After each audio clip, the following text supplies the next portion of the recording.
Leamos, así dice la palabra de Dios, Mateo capítulo 3, versículos 1 al 11. En aquellos días vino Juan el Bautista predicando en el desierto de Judea y diciendo: arrepentíos, porque el reino de los cielos se ha acercado. Porque este es aquel de quien habló el profeta Isaías diciendo: voz del que clama en el desierto, preparad el camino del Señor, enderezad. Y Juan hizo de cuero alrededor de sus lomos, y su comida era langosta en la región alrededor del Jordán. Eran bautizados por él en el Jordán, confesando sus pecados.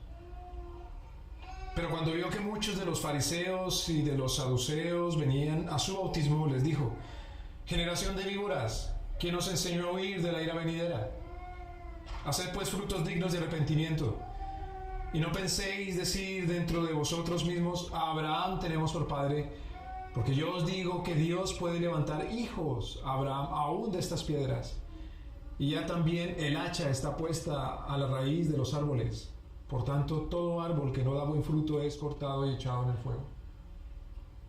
Yo a la verdad os bautizo en agua para arrepentimiento, mas el que viene tras mí es más poderoso que yo, cuyo calzado no soy digno de llevar.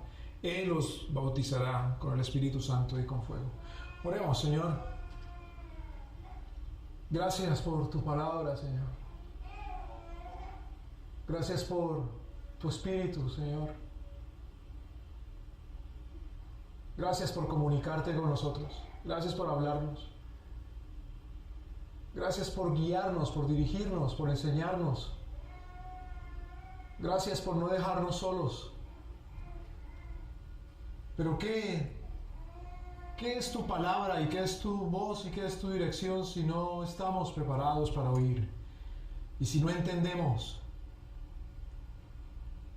y si no oímos. Señor, así como nos hablas, así como tu palabra está delante de nosotros, te rogamos que alistes también nuestro corazón para oír. Te rogamos que alistes también nuestra mente para entender. Te rogamos que prepares nuestro espíritu para creer. Te rogamos que prepares todo nuestro ser para amarte. Así como eres poderoso, Señor Dios, para crear las cosas y sostenerlas, también lo eres para salvarnos, y también lo eres para guiarnos y gobernarnos y juzgarnos. Gobiérnanos con tu palabra, Señor, te rogamos. Gobierna entonces nuestro entendimiento, Señor. Danos fe, de manera que podamos oír con humildad tu voz. Ayúdanos a creer y entender, Señor, que tu voz no es voz de hombre, que el hombre que habla, de sí habla y por sí habla. En cambio tú, Señor, hablas de ti mismo. Por lo tanto, Señor Dios, danos discernimiento. Danos, Señor Dios Santo, sabiduría para discernir tus palabras, Señor, y diferenciarlas de las palabras de un hombre. Ayúdanos a observar todo, a oírlo todo, pero retener lo bueno, solamente lo que de ti viene. Dirígeme, Señor, te ruego, te suplico. Ayúdame a entender tu palabra, Señor Dios, y asimismo también a hablarla. Tú eres bueno, Señor Dios. Te lo rogamos en tu nombre, Jesucristo. Amén. Tomen asiento, por favor.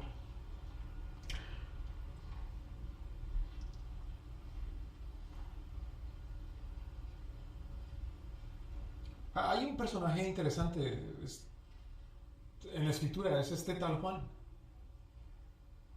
No es que era de apellido Bautista, se llamaba Juan el Bautista. No es que era de la denominación de los bautistas, Juan el Bautista. ¿Qué hacía él? Bautizar. Bautismo quiere decir inundarse, sumergirse, untarse, bañarse por dentro y por fuera y por encima y por debajo y por los lados de agua. Es entrar, sumergirse, penetrar en el agua, ser totalmente tocado y mojado por todas partes. Es lo que quiere decir la palabra bautizar. La palabra bautizar también se usa para decir que se identifica con algo o con alguien.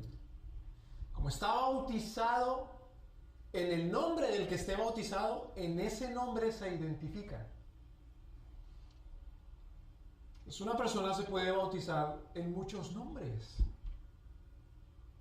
Si quiere decir también mojarse o untarse de agua, empaparse de agua, y al mismo tiempo otro significado quiere decir identificarse con alguien. Entonces bautizarse en el sentido bíblico, teológico, quiere decir estar totalmente untado e identificado en el nombre de aquel en el cual se estaba bautizando.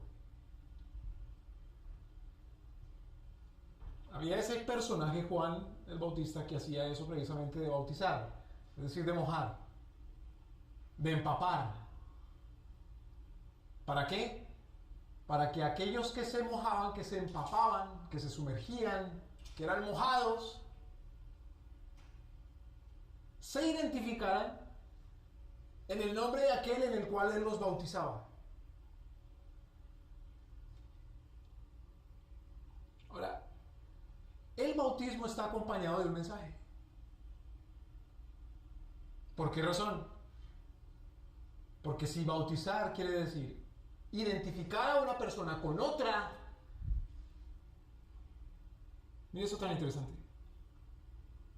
En el tiempo de nuestro Señor, los apellidos, si los podemos llamar así, era simplemente decir el nombre de su papá.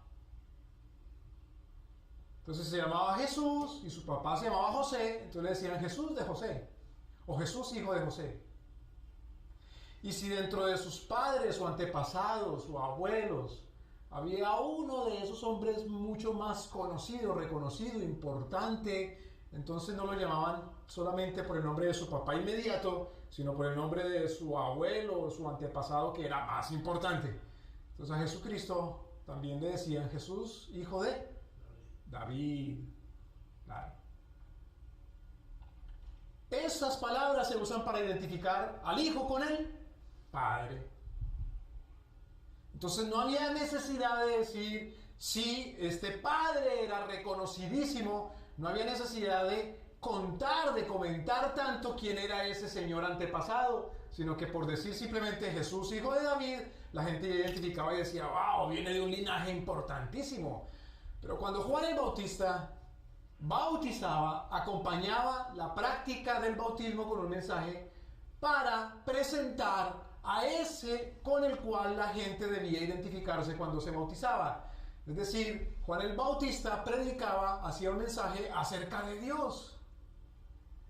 El bautismo tiene que estar acompañado de alguna manera con un mensaje.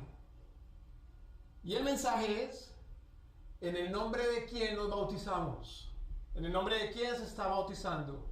El mensaje es, ¿con quién te estás identificando? Amén. ¿Cuál es el mensaje de ese bautista o de ese que bautiza? Versículo 2.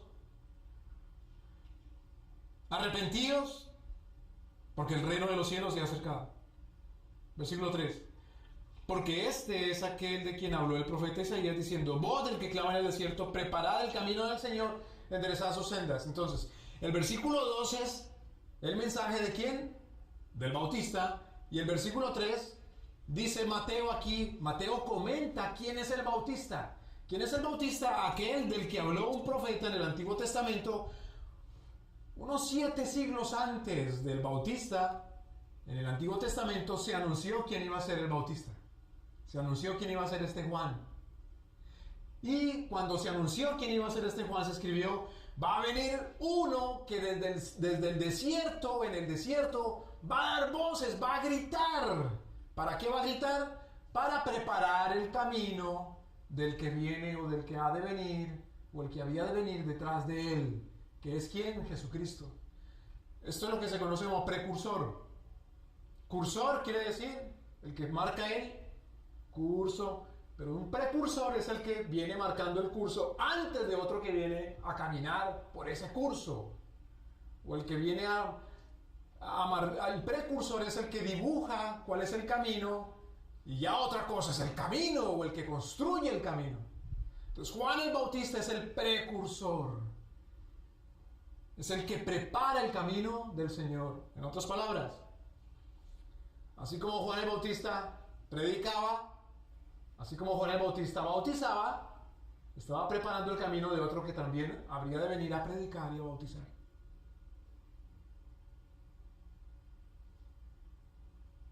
Versículo 4. Juan mismo tenía su vestidura de pelo de camello y un cinto de cuero alrededor de sus lomos, y su comida era langostas y miel silvestre.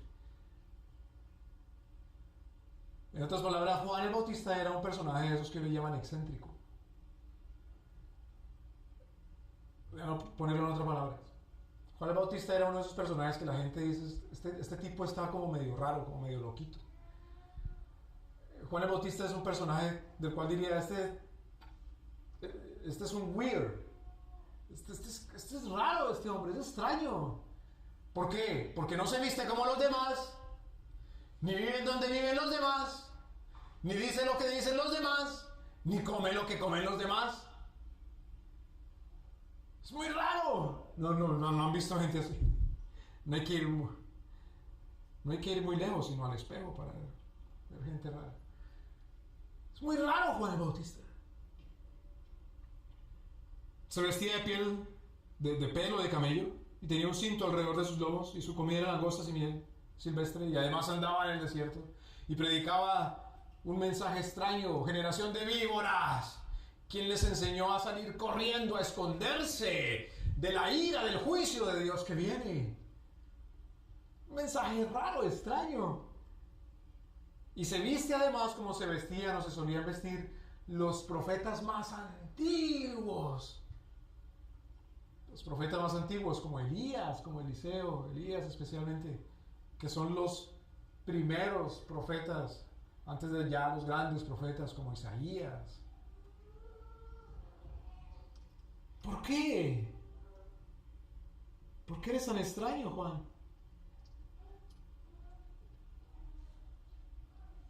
Nuestro Señor actúa en la historia con mensajes. Y nuestro Señor actúa en la historia bautizando. Es decir, nuestro Señor pone en el corazón de las personas y en la mente de las personas su palabra, la de Él, la de Cristo, la de nuestro Señor. Y con el poder de Cristo, de nuestro Señor, hace que la gente oiga, entienda y haga su palabra. Y para hacerlo, nuestro Señor le da un poder a la gente para que pueda cumplir la voluntad de Dios. Y ese poder se llama el Espíritu Santo. De otra manera no se puede cumplir la voluntad de Dios. Pero los que tienen que ir de precursores, los primeros que de parte de nuestro Señor dicen las palabras de nuestro Señor, pues son gente rara.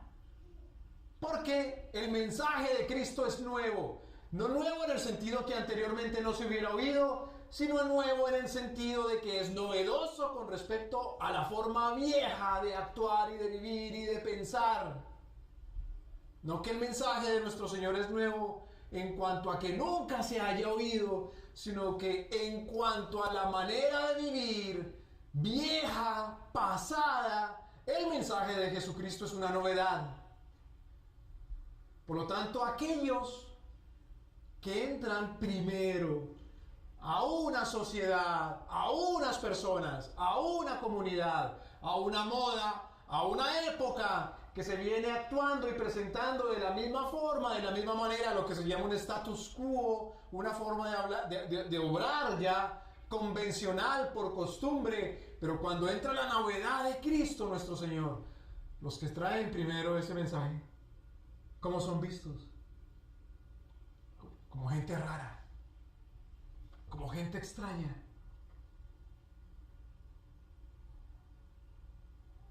Versículo 5, entonces salía a él a Jerusalén salía a él, es decir, salían a Juan, venían a donde estaba Juan, dice aquí toda Jerusalén, es una forma exagerada, es una hipérbole, es una manera de decir las cosas como para dar a entender que venía mucha gente de Jerusalén. Y también toda Judea y toda la región alrededor del Jordán. Dios ponía en el corazón de las personas venir a oír al hombre, es decir, nuestro Señor ponía cierta curiosidad en el corazón de la gente para que escucharan a Juan. Versículo 6, y eran bautizados por él en el Jordán, confesando sus pecados. Claro, ¿qué era lo que decía el mensaje de Juan el Bautista? Arrepentidos sí, creed. Arrepentidos porque el reino de los cielos se ha acercado. Más adelante, por ejemplo, en el capítulo 4, versículo 17, desde entonces comenzó Jesús a predicar y a decir, arrepentidos porque el reino de los cielos se ha acercado. Y ese mismo mensaje lo escuchamos también de boca de los apóstoles. Arrepentidos porque el reino de los cielos se ha acercado. Entonces, prestemos atención en esto, por favor. El mensaje de Juan el Bautista hasta aquí es el mismo mensaje de Jesucristo y el mismo mensaje de los apóstoles, y por lo tanto es el mismo mensaje de la iglesia. ¿Cuál es ese mensaje? Arrepintámonos. ¿Para quién es ese mensaje? ¿A quién se dirige Juan? Bueno, geográficamente dice, venía en Jerusalén, la ciudad de Jerusalén, Judea, gente de alrededor del valle del río Jordán. Esa es la gente que lo oía. Pero espiritualmente, ¿cómo le llama la palabra de Dios a la gente que oía el mensaje de Juan? ¿Cómo le llama espiritualmente la palabra de Dios a esas personas? Generación de víboras.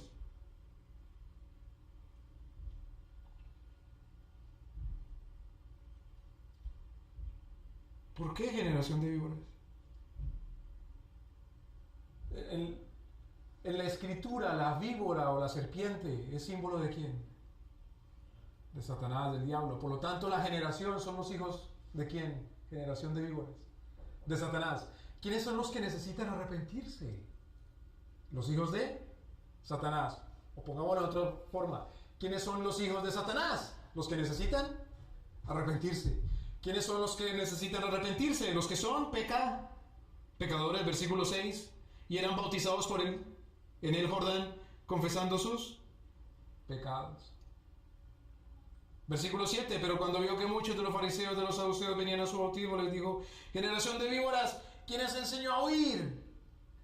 Todos los pecadores necesitamos arrepentimiento, pero cuidado, porque si huimos del juicio de Dios, ¿y quién puede huir del juicio de Dios?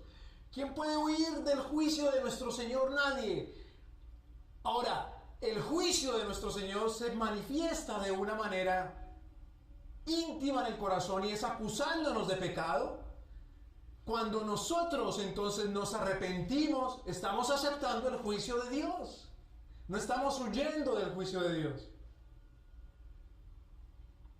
Por eso cuando Juan el Bautista ve a los saduceos y a los fariseos, les dice, generación de víboras, ¿quién les enseñó a huir de la ira venidera? ¿Por qué razón?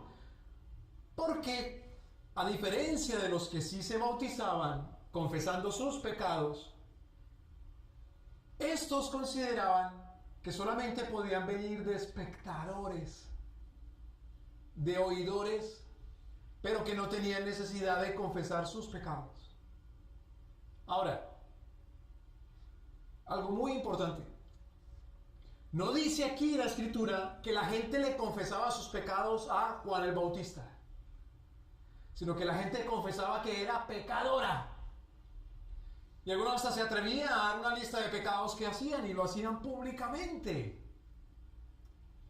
No es que Juan el Bautista tenía un cajoncito allá a la orilla del río Jordán y durante la mañana se sentaba ahí dentro del cajón y había fila de gente, iba pasando uno por uno y Juan escuchaba los pecados y por la tarde entonces a los que ya había confesado los mojaba y los bautizaba. Sino que la gente venía confesando y diciendo públicamente, soy un pecador. Y si es necesario o si era pertinente, cada cual decía, yo soy esto y aquello y lo otro. Señor, perdóname, ¿me bautizas, Juan? Otra cosa. No dice tampoco la escritura que cuando Juan entonces los metía al agua quedaban perdonados. sino que los bautizaba, quiere decir, los identificaba con aquel que es santo. Porque dice, otra vez, el mensaje de Juan, arrepentíos porque el reino de los cielos se ha acercado. Juan les decía, están identificados con el reino de Dios. ¿Cómo se les llama a las personas que pertenecen a un reino? Aparte del rey. ¿Cómo se les llama a esas personas? Se les llama súbditos de un reino o ciudadanos de un reino. Cuando Juan los bautizaba, decía, estás identificado como súbdito del reino. Estás identificado como ciudadano del reino. No que el bautismo les convertía en ciudadanos del reino. No que el bautismo los acreditaba como que ahora eran súbditos del reino, sino que mediante el bautismo daban fe de que ya eran súbditos del reino. Es como cuando una persona canta un himno nacional. Entonces, de acuerdo al himno nacional, uno dice, este es de tal reino, de tal otro, de tal ciudadanía. Si alguien canta la marsellesa, no va a decir que es chileno. Depende de la letra, la entonación, depende del himno que esté cantando. Pero el cantar ese himno no lo hace súbdito o ciudadano o nacionalizado de ese reino, sino que está dando fe, está dando cuenta de qué reino es. Cuando alguien se arrepiente, está dando cuenta de qué ciudadano, de qué reino es. Y el bautismo entonces es una señal de identidad.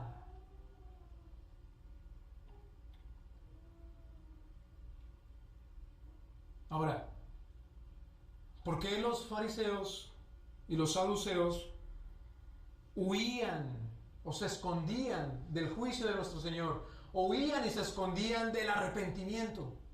O consideraban que no necesitaban arrepentirse. ¿Por qué razón? Porque los saduceos y los fariseos eran la clase sacerdotal, eran la clase alta religiosa, eran los ministros, eran los maestros, eran los predicadores, eran los que hacían esto, daban los sermones. Y decían ellos, por cuanto nosotros damos los sermones, no necesitamos arrepentirnos. Por cuanto nosotros leemos la palabra y la estudiamos y la enseñamos, no necesitamos arrepentirnos. Cuidado. El que enseña la palabra de Dios y la hace entender quién es. El que abre los oídos del corazón, quién es. El que da el arrepentimiento para confesar los pecados, quién es. ¿Qué es lo que hace Juan? Juan simplemente habla, predica y mete a la gente en el agua. Pero ¿quién es el que da el perdón? ¿Quién es el que da el arrepentimiento? ¿Quién es el que ciudadaniza, el que matricula? ¿Quién es el que registra a los arrepentidos como ciudadanos del reino? ¿Quién es el que los certifica? ¿Quién es el que los acepta en el reino? Es Dios nuestro Señor. Para los saduceos, para los fariseos, su trabajo de ellos y su posición de ellos, lo que ellos hacían, para ellos era como lo que Dios hacía. Y Dios no requiere, no necesita arrepentimiento, porque si Dios necesita arrepentimiento, ya no es Dios. Por eso cuando nosotros decimos, Dios, ¿por qué tú? Dame explicación. Casi que lo llamamos al arrepentimiento, lo tratamos como una persona que no es Dios. Pero Dios nuestro Señor es Dios. Él es superior, Él es Dios simplemente, Él es el Señor, Él es divino. Y si Él es Dios, no hay otro como Él, Él es único. Y por lo tanto Él es el único que convierte, Él es el único que perdona, Él es el único que da arrepentimiento, Él es el único que dices tú eres mi hijo, Él es el único que tiene autoridad para decir tú eres del reino. Nadie puede decir yo porque ahora hago algo, eres del reino. o porque te juntas conmigo y estás conmigo, eres del reino. O porque eres de mi grupo, eres del reino. O porque te bautizo, eres del reino. O porque tú escuchas mis predicaciones, eres del reino. O porque yo te enseño y eres mi discípulo, entonces sí eres del reino. Eso es lo que pensaban los fariseos y los escribas. Y claro, si ellos tienen esa capacidad de meter gente al reino, ¿necesitan ellos mismos arrepentimiento? No, porque si tienen esa capacidad están diciendo que son Dios y Dios es impecable, es santo. Pero Juan el Bautista, ¿cómo los llama entonces? Generación de víboras. Usted, en otras palabras, ustedes mismos, por decir que no se arrepienten, que no necesitan arrepentimiento, dan cuenta precisamente de lo corrompidos que son.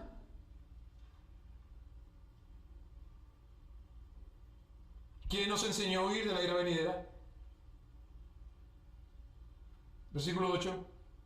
Haced pues frutos dignos de arrepentimiento. Ahora, ¿qué es el arrepentimiento? ¿El arrepentimiento es una confesión? Bueno, incluye una confesión. El arrepentimiento es un sentimiento de malestar, de tristeza, de desagrado, de desilusión por el pecado. Incluye ese sentimiento.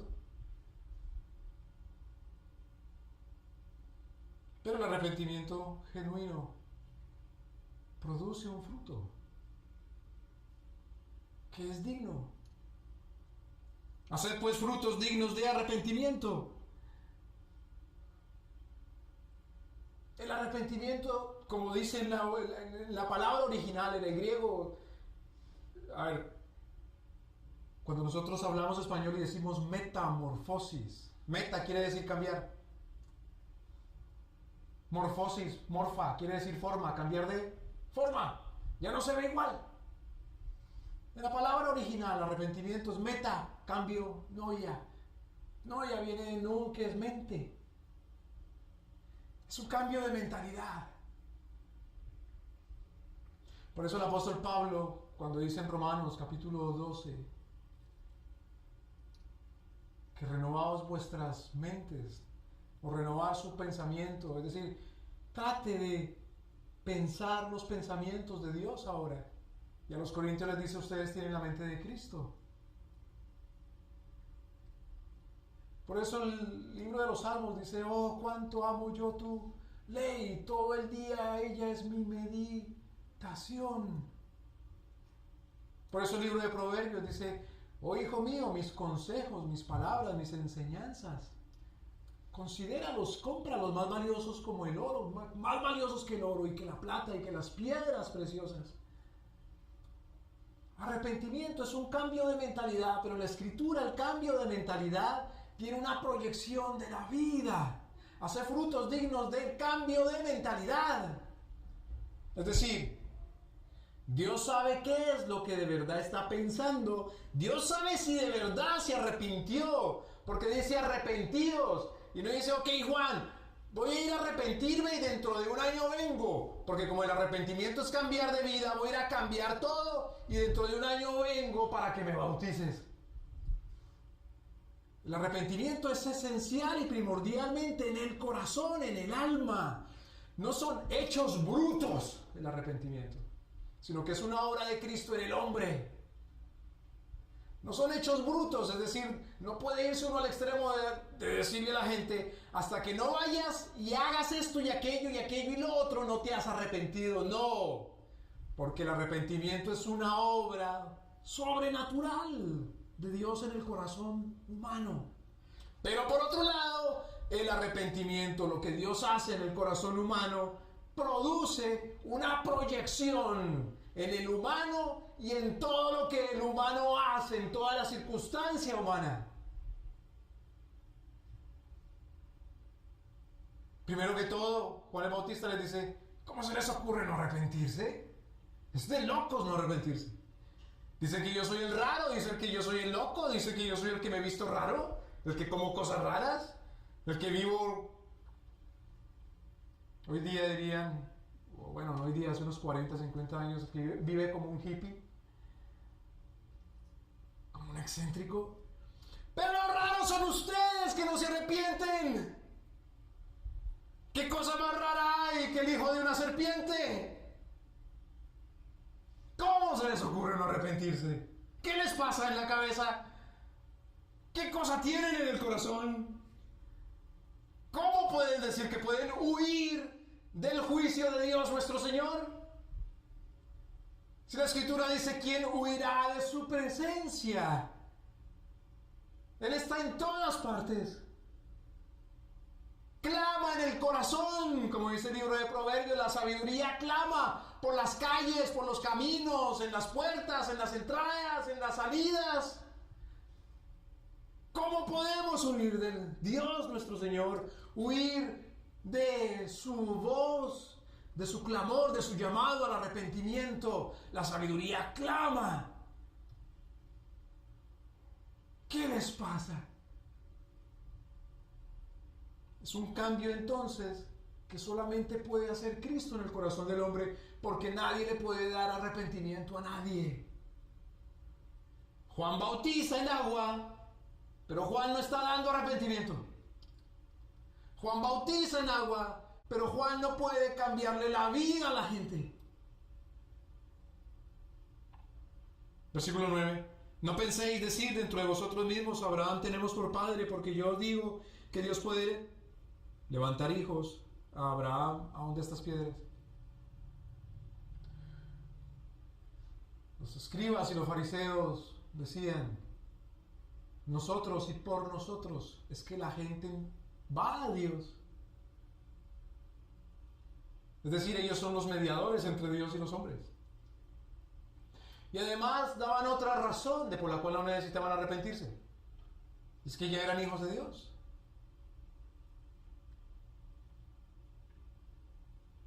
También el mensaje de Jesucristo incluía que no es hijo de Dios verdaderamente, nacido de Dios y adoptado por Dios, sino el que se arrepiente y cree en Cristo.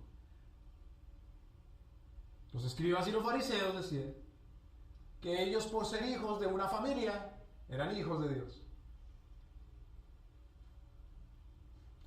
Como cuando las señoras hablaban, se reunían y decían, ¿sí sabes que fulana se va a casar? Ah, sí, se va a casar. ¿Y con quién? Con fulano. ¡Ay, qué bueno! Eso es de buena familia. ¿Y sabes que también fulana se casó? Sí, ¿con quién? Con fulano. ¡Uy, qué feo, qué mal! Le va a ir mal a la pobre. ¿Por qué? No, es de mala familia. Los escribas y los fariseos creían que ellos eran de buena familia en el sentido de que eran de la familia, porque nacían de esa familia, nacían ya en el reino de Dios. Ahora, por supuesto que la familia de Abraham en la Biblia es la buena familia. Esa es la buena familia. El pacto que hace nuestro Señor con Abraham incluye que de Abraham saldrá las familias que sean benditas sobre la tierra.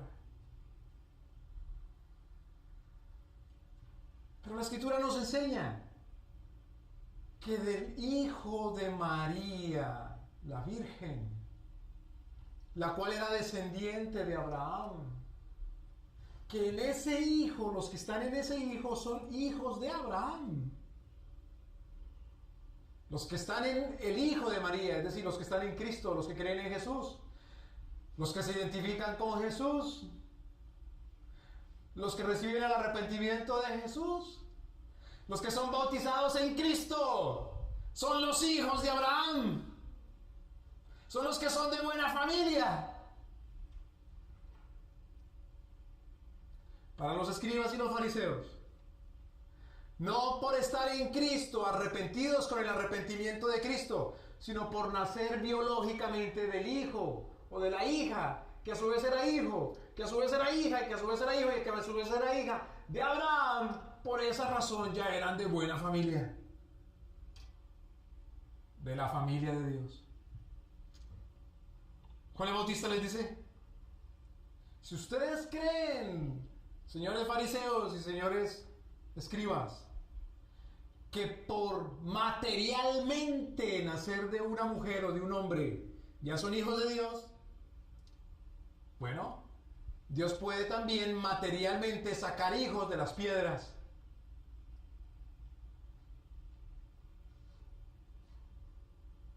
Aún de estas piedras. ¿Qué quiere decir eso?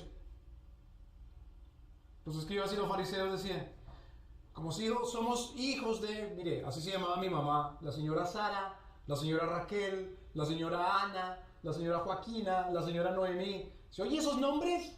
Que son nombres de una raza especial, que son nombres de una familia especial, que son nombres de los judíos, los que no son de esa raza, los que no son de esa etnia, los que no son de esa familia, esos no son hijos de Dios. Yo tengo el privilegio de nacer materialmente de esa raza. Es una doctrina diabólica que se llama racismo, que concibe que porque es hijo de una persona que es de una raza, es de mejor familia, que es más cercano a Dios, que es más bueno, que es más del reino, que tiene derecho a ser más ciudadano. Por eso Juan les dice, y a propósito Juan era un judío, nacido de un sacerdote judío, Dios puede levantar hijos aún de estas piedras, señalando con su dedo las piedras que habían en el desierto. Ahora, viene una parte del mensaje de Juan que es impresionante. Ya también el hacha está puesta a la raíz de los árboles, por tanto todo árbol que no dé buen fruto es cortado y es echado en el fuego. Mira lo que dice Juan el Bautista. El juicio de Dios nuestro Señor no está lejano, sino que ya está puesta el hacha ¿en dónde? En la raíz de los árboles. Generalmente, ¿de dónde se tala un árbol? Cuando se corta un árbol, generalmente se le tala ¿de dónde? ¿De las ramas? No. ¿De la copa del árbol? No. Se le tala del tronco. Pero el Bautista dice, el hacha no está puesta siquiera en el tronco, sino que está puesta en la raíz. Es decir, el árbol que no produzca buen fruto, es decir, el árbol que no sea arrepentido, será talado, no del tronco, como con la esperanza de que le salga una ramita, sino que será talado de la raíz, será eliminado por completo. Eso es lo que quiere decir la palabra desarraigar, desarraigo. Desarraigo quiere decir arrancar de raíz, raigo, sacar, quitar. La palabra desarraigar se usa con respecto a que una persona es quitada de su raíz, de su familia, de su nación. Cuando el Señor le dice a Abraham, Abraham, sal, vete de la casa de tu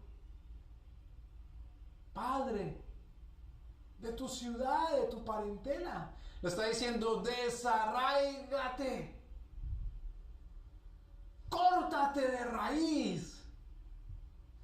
Abraham era un pagano, adorador de demonios, idólatra, que no creía en Dios y por lo tanto no hacía frutos dignos de arrepentimiento. En otras palabras le dice a Abraham, ahora tu vida es según la identidad que tengas con tu Dios, no con el Dios anterior, no con el diablo, no con los demonios, no con los ídolos, no según el criterio y el pensamiento, el juicio, la opinión de los hombres, sino según el criterio, el juicio, el entendimiento y la ley de Dios.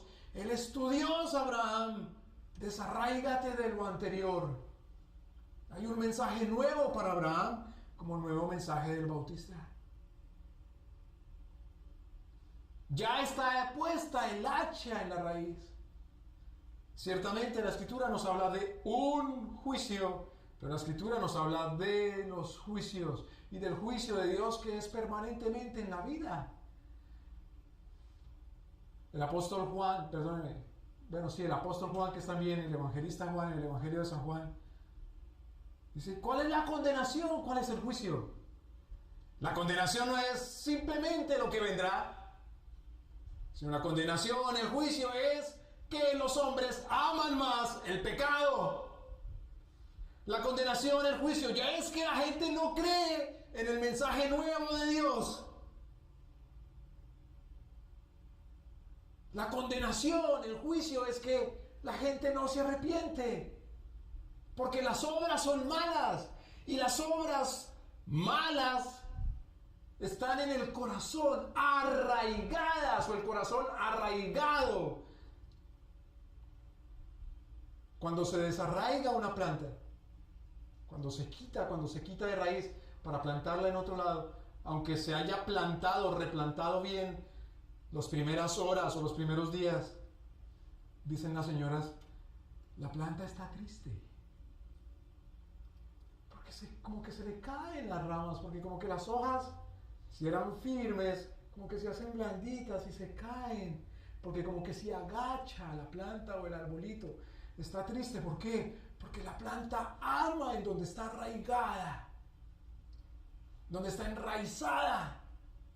Es de donde se nutre, es de donde ha aprendido a vivir, a sostenerse, a dar el fruto respectivo. El que no se arrepiente es porque ama el pecado. Dice, qué pecado tan feo, tan malo, lo odio, pero no me arrepiento. No, eso no pasa. Puede que diga qué pecado tan malo, puede que diga qué pecado tan feo, pero no dice qué pecado tan odioso. Sino dice qué pecado tan bueno, tan delicioso, tan agradable, tan deseable, tan apasionante, tan mío y yo de él. Eso es una adoración. Eso es una alabanza. Eso es hablar de manera que como que se identifica con alguien, es decir, está bautizado en algo. Vive por eso.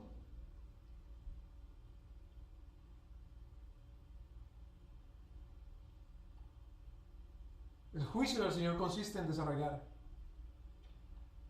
El arrepentimiento es un juicio. Cuando nos arrepentimos, hermano, es porque el Señor nos desarraiga, nos arranca, nos quita de raíz de la oscuridad, del mal, del pecado.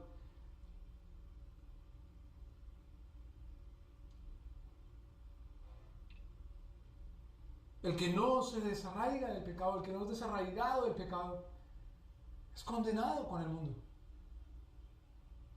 Y claro, Juan el Bautista usa un lenguaje, una forma de hablar como la manera agrícola común y corriente de la gente en aquella época. Los árboles más importantes en los tiempos de nuestro Señor, el árbol del olivo, el árbol de la parra, de la vid, de la uva, del arbusto, el árbol de la higuera que produce los higos, los figs. Eran árboles que cuando no servían por alguna razón, están dañados, no dan fruto, no sirven y ocupaban lugar en la tierra y la gente quería mejor reutilizar la tierra, pues la gente los arrancaba. No los cortaba simplemente, no los talaba simplemente, sino los arrancaba, porque si quedaba raíces no podía reutilizar la tierra de manera eficiente. Miren lo que dice nuestro Señor. Lo que nuestro Señor está diciendo es generación de víboras. Generación está hablando a todo un pueblo. Si el pueblo entero no se arrepiente, el pueblo entero es desarraigado. Y el reino se le da a otro pueblo. Como le dice nuestro Señor precisamente a los judíos. Como lo explica precisamente luego Pablo, y dice, por eso el Señor a los judíos los provocó a celos, llamando a otro pueblo, a otros pueblos, a los gentiles.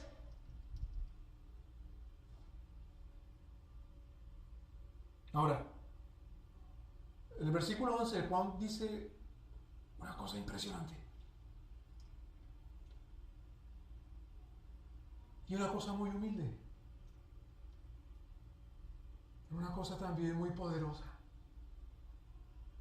Muy humilde por un lado, y por otro lado muy fuerte, muy poderosa. Juan el Bautista dice él mismo: yo la verdad bautizo en agua para arrepentimiento. ¿Cuál es el poder que tiene Juan? Como Juan el Bautista. Bueno, de mojar gente. Tan poderoso Juan que moja. Pero tras de mí viene uno que es más poderoso que yo, cuyo calzado no soy digno de llevar o de atar o de amarrar. ¿Qué es lo que tiene que hacer una persona? Mire, en el tiempo del Señor Jesús, las relaciones económicas entre las personas, las relaciones económicas más importantes eran relaciones económicas de servidumbre o de esclavismo. La gente no tenía simplemente empleados. Claro que habían empleados, había gente que se les pagaba por un trabajo, pero había una gran cantidad de esclavos. Era una miseria, era una maldición. Una de las tareas de los esclavos era amarrar zapatos. ¿Se imagina tener un esclavo a que le amarre los zapatos? Es decir, es tan baja la posición de un ser humano frente a otro que ¿qué le puede pedir? Hasta que le amarre los zapatos, sin ninguna vergüenza, sin sonrojarse. No le da pena pedirle a otro ser humano que le amarre los zapatos. ¿Cómo me da pena? Para eso lo compré.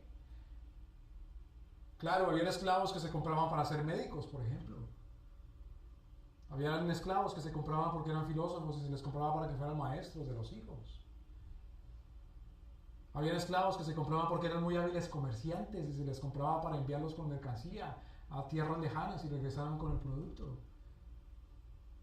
Pero la inmensa mayoría de esclavos eran muy maltratados. Ahora lo que dice Juan el Bautista es: yo soy más bajo que el más bajo de los sirvientes de mi Señor, que ni siquiera soy digno de amarrarle las sandalias. ¿Qué soy yo? ¿Qué ven acá? ¿Uno predicando? ¿Uno que fue anunciado por el profeta Isaías? ¿Voz que clama en el desierto? ¿Qué ven acá? ¿Uno que se viste como se vestían los profetas antiguos? ¿Qué ven aquí? Uno al cual vienen las multitudes, la ciudad entera de Jerusalén, de la región de Judea, del valle del Jordán. Un predicador poderoso. ¿Qué ven aquí? Un hombre con autoridad. Pues yo les digo, yo los bautizo en agua para arrepentimiento. Entendemos, no para que se arrepientan, porque el primero ha predicado que se arrepientan. Yo los bautizo en agua para arrepentimiento, es decir, yo los bautizo en agua para identificar a los que se arrepienten. ¿Pero qué más puedo hacer? Sin embargo, el que viene detrás de mí, no es porque detrás de Juan estaba uno, sino porque el personaje fundamental, importante, que va a entrar en acción en la escena histórica de aquel tiempo, ¿qué es quién? Jesucristo. Porque nuestro Señor debemos verlo así, como un personaje histórico real. Hoy día a alguien le cabe duda de que existió, qué sé yo, hermanos, un tal Benito Juárez, o un tal Agustín Iturbide, o un tal Hernán Cortés. No, ¿a quién le va a caber duda de que existieron esos personajes? Pues no nos puede caber duda de que existió Jesucristo, un hombre en la tierra que caminaba, que existió, que vivió en la tierra, un personaje histórico real. Dudas sí tenemos de, qué sé yo, de que existió un tal Quetzalcóatl o una cosa de esas, porque eso es mitología.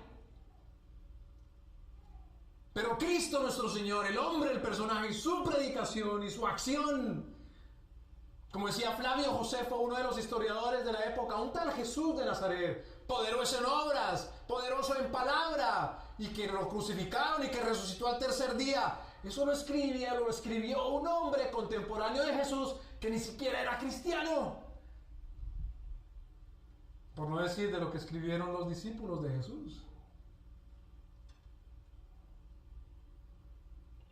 Ese que Juan el Bautista anuncia, dice Juan el Bautista de él. Él es más poderoso que yo. ¿Cómo Juan? ¿En qué va a ser más poderoso Jesús? ¿Qué hacía Juan? Predicar, bautizar a quién, a una multitud de gente. ¿Cómo más poderoso que tú, Juan? Es decir, como de ti viene Judea y Samaria y Jerusalén, este Jesús va a tener 1 millón o 10 millones de seguidores, porque tú dices que va a ser más poderoso que tú. Tú que bautizas en agua, ¿a cuánta gente no has bautizado? ¿Qué le estás diciendo? ¿Que ese va a bautizar millones de personas? ¿En eso es más poderoso que tú, Juan? Juan, tú solo bautizas en agua. ¿Qué va a hacer ese también? ¿Va a armar un ejército de personas como la figura de las legiones romanas, de las falanges de Alejandro el Magno? ¿Un ejército real? Juan, tú te vistes así como raro, como loco, como excéntrico. ¿En qué va a ser este más poderoso que tú? ¿Va a vestir, a mudar joyas y vestidos preciosos? Dice que tú comes en el desierto chapulines, langostas, miel. ¿En qué va a ser este más poderoso que tú? ¿Va a tener manjares y festines diarios? ¿Banquetes? Dice Juan, él va a ser más poderoso. ¿Por qué? Él los bautizará con el Espíritu Santo y con fuego.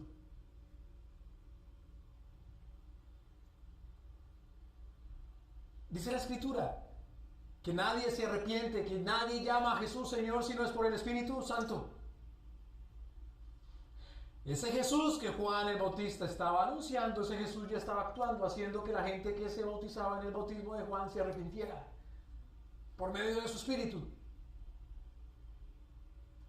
Pero ese Jesús también iba a dar, vendría a dar el Espíritu de tal manera que la gente saliera renovada de tal forma y capacitada de tal forma para que hiciera la voluntad de Dios de la manera más poderosa que Dios quisiera que ese hombre o esa gente o ese pueblo o esa nación hiciera la voluntad de Dios.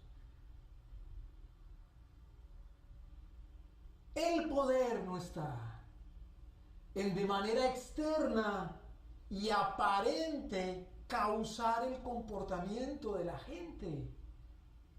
El poder está en convertir la gente para que la gente genuinamente actúe y sea como un hijo de Dios. ¿Me deben entender, hermanos? El poder no está en de manera aparente, que es vanidad, hacer como si fuera, porque aparentemente, porque tiene cierta costumbre religiosa, pareciera que es como del reino de Dios. Sino que el poder está en que realmente sea como un hijo del rey, que es Dios nuestro Señor, y que actúe como tal, como un príncipe, o como un siervo de Dios. El bautizado, hermanos, es a la vez un siervo y es un hijo. ¿En qué sentido? Es un siervo en el sentido de que el bautizado en Cristo, el convertido, el arrepentido, es un siervo porque no se gobierna a sí mismo, sino mediante el gobierno, la ley de Dios. Pero es un príncipe porque sí se gobierna a sí mismo y no es gobernado por otros hombres ni mujeres, sino que se gobierna a sí mismo como siervo bajo Dios. Es un hijo del rey y es un súbdito del rey. El único que puede hacer esa obra es Dios nuestro Señor. Juan el Bautista dice, mire, aquí nos reunimos, vienen a mí, me escuchan, se bautizan. Es casi como una liturgia, es como un rito, es como una ceremonia. Haga de cuenta, es como venir a lo que la gente llama y dice hoy convencionalmente a la iglesia. ¿Quién puede convocar a una iglesia? Pues cualquiera. Se llama por teléfono, se pone una cita, se pone un aviso aquí afuera, se le cuenta a alguien más, con una semana de anticipación, de antelación, se le exhorta, se le invita. ¿Eso quién lo puede hacer? Cualquiera. Se dice un mensaje, ¿quién puede hacer eso? Cualquiera. Se cumple con un rito de iniciación, en este caso el bautismo, ¿quién puede hacer eso? Cualquiera. Ah, cuidado. Hay unos saduceos y fariseos que dicen que no, que eso no lo puede hacer cualquiera. Tú no puedes predicar si no eres como un saduceo o un fariseo, si no tienes unos certificados. Tú no puedes bautizar, cuidado, si tú no tienes otros certificados.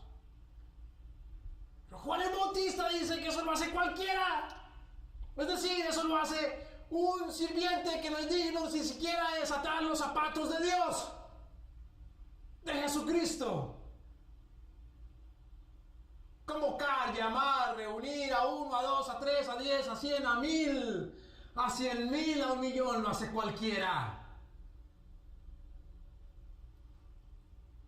Y pasarlos por un rito de iniciación lo hace cualquiera. Pero bautizar con el Espíritu Santo solamente lo hace Dios nuestro Señor. Y ese es el bautismo que anhelamos, que deseamos, que amamos. El que es poderoso. No dice Juan que el de agua no es importante. Como ceremonia que manifiesta una identidad. Pero el que da a Cristo nuestro Señor es el del Espíritu Santo. Con Espíritu Santo y fuego. Más adelante el libro de Mateo, vamos rápidamente. Está Marcos, luego Lucas, luego Juan. Vamos al libro de Juan. Miremos el capítulo 3.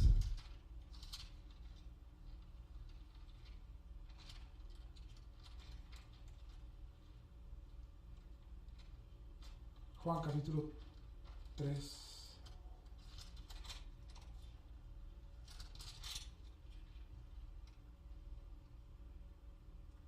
Versículo 26.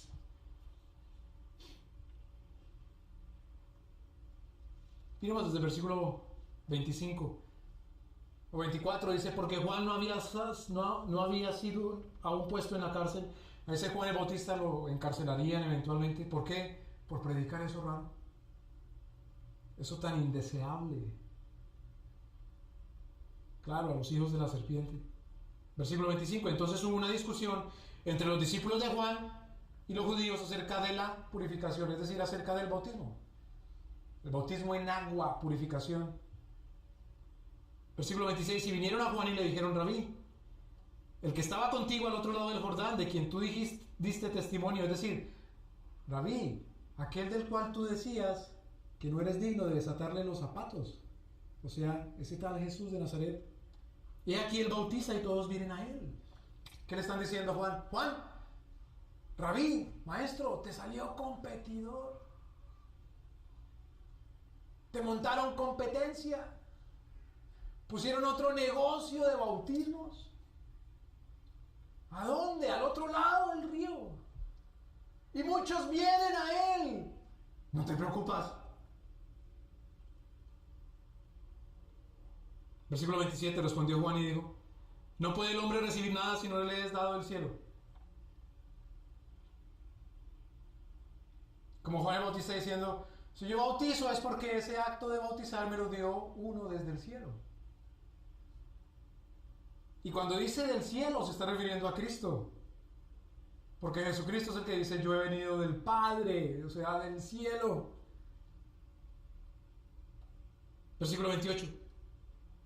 Vosotros mismos me sois testigos de que dije, yo no soy el Cristo, o sea, yo no soy aquel que bautiza con el Espíritu Santo, sino que soy enviado delante de él. Juan está diciendo, está bien así, porque es necesario que yo mengüe, que yo me rebaje, que yo sea menos influyente para que sea más influyente. ¿Quién? Cristo. Hermanos, déjame bajarme acá. ¿Cuál es la meta de un predicador? La meta de un predicador es que la gente no venga a él, al predicador, a oírlo, si es que la gente está más capacitada para oír a Dios y entender a Dios directamente. El predicador que se siente orgulloso porque el mismo fulano y fulana lo llaman cada vez más y lo necesitan más y lo requieren más, tiene que sentirse frustrado porque no está llevando a ese tal a Cristo. Entonces Juan dice, así es bueno que sea, así es necesario que sea, que vayan a Cristo y no a mí. Porque Él es el que bautiza ¿con qué? Con el Espíritu Santo y con fuego. El Espíritu es el que habla, el que da arrepentimiento, el que provoca la vida nueva, el que hace cumplir la palabra de Dios, el que da entendimiento.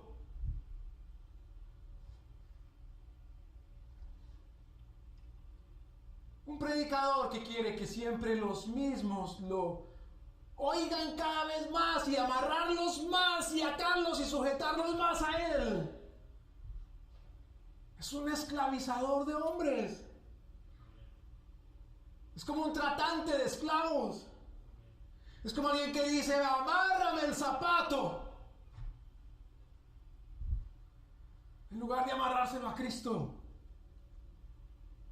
Acordémonos que cuando Cristo discute, responde preguntas difíciles, les dice, ve tú y haz lo mismo.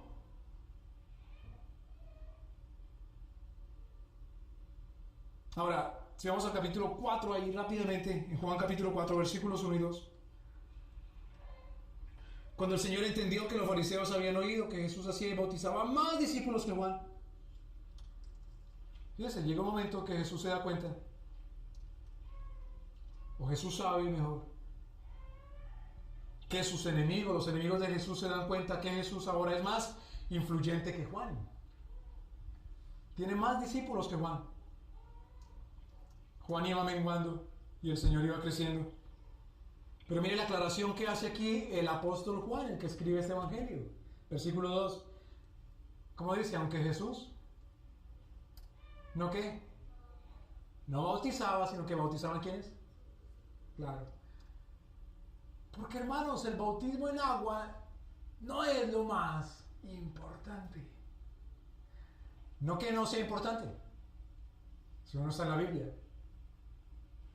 Otra vez, el bautismo en agua es una manera de identificar a los arrepentidos. Pero Jesús no era el que bautizaba, sino le dejaba eso a sus discípulos. Miremos 1 Corintios capítulo 1 rápidamente.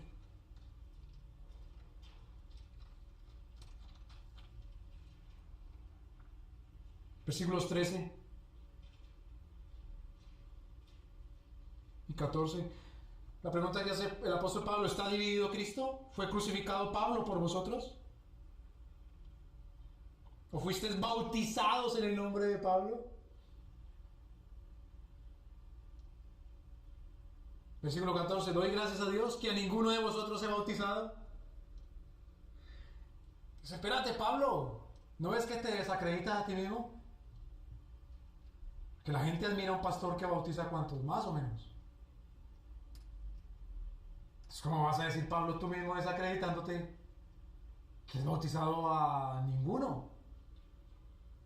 Bueno, a Crispo y a Gallo, dice. Versículo 15. Para que ninguno diga que yo he bautizado en mi nombre. Versículo 16. También bauticé a la familia de Estefanas. Como que Pablo iba escribiendo y se iba acordando, oh, y también a fulano, o a tal familia. Mas no sé si bauticé a algún otro, no me acuerdo bien. ¿Qué diría algún predicador? Mire, aquí tengo la lista de todos los que he bautizado, porque eso es lo más importante que yo he hecho en mi carrera, gracias a Dios. Mentira. Versículo 17. Porque no me envió Cristo a bautizar, sino a predicar el Evangelio. Porque cuando se predica el Evangelio, hermanos, si Dios quiere,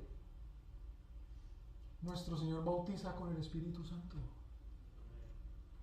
y con fuego.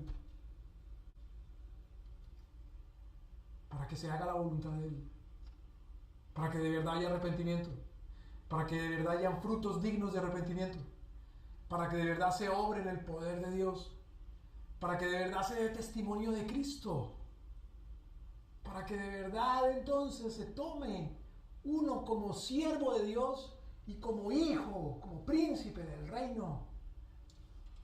Príncipe del reino, pero porque es hijo de Dios.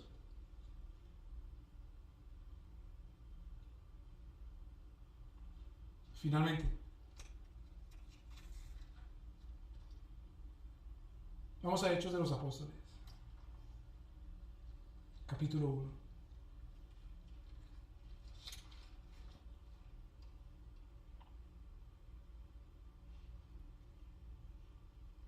Versículo 5.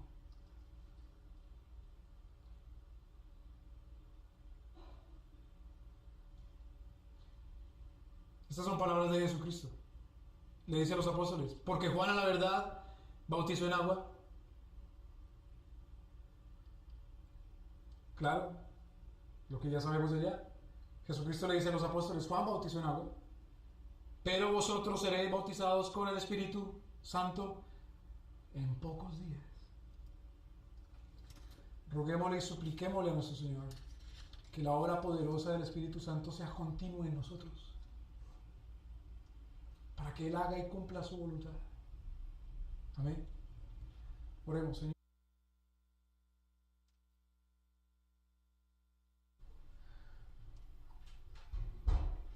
Juanita, ¿crees en Dios Padre Todopoderoso, Creador del cielo y de la tierra? Sí, creo. ¿Crees en su Hijo Jesucristo? Sí, creo. ¿Crees que vino al mundo en forma humana, nació de María Virgen, vivió durante el tiempo de Poncio Pilato, que fue crucificado, que murió en la cruz, que fue sepultado, que resucitó al tercer día, que subió a los cielos, que se sentó a la diestra de Dios Padre Todopoderoso, desde donde reina y gobierna, y que de allí ha de venir a juzgar a los vivos y a los muertos? Sí, lo creo. ¿Crees en el Espíritu Santo? Sí, lo creo. ¿Crees en la Iglesia, que es universal? Sí, lo creo. ¿Crees en la resurrección? Sí, lo creo. ¿Crees en la vida eterna? Sí, lo creo. Por cuanto crees en el Evangelio. Juanita, yo te bautizo, agáchate, en el nombre del Padre, y del Hijo, y del Espíritu Santo. Ya se puede parar.